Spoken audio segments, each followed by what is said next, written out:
Okay, but what if this best friend and you had made a pact that if you didn't have a girlfriend or boyfriend before your junior prom, you would both go with each other. And so it's just a couple weeks before that, and you're sure that maybe this is actually going to happen, which you would actually kind of like because you recently had a practice kissing session and yeah, it brought on feelings you had not expected.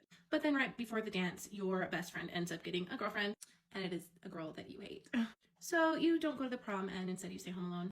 A couple months later, your friend is going off to college because he's a year older than you, and you're really sad because he is your closest friend and everything else in your life has kind of fallen apart in the last year, and you already haven't been able to see him very much because of his stupid girlfriend.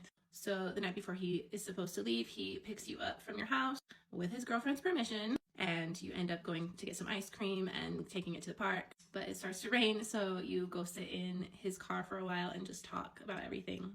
And as the night goes on, you're just getting sadder and sadder because he is leaving you. And you know that things will never be the same again. And even though he is dating someone else right now, there just is so much tension between you two.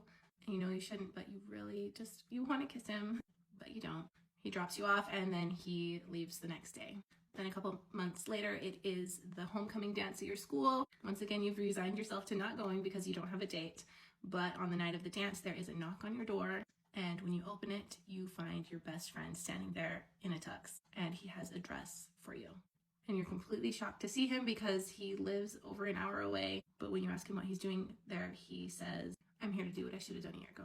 This scene comes from my book, Don't Forget Me, and it is a book in my Ridgewater High series, and you can find that series bundle in my shop.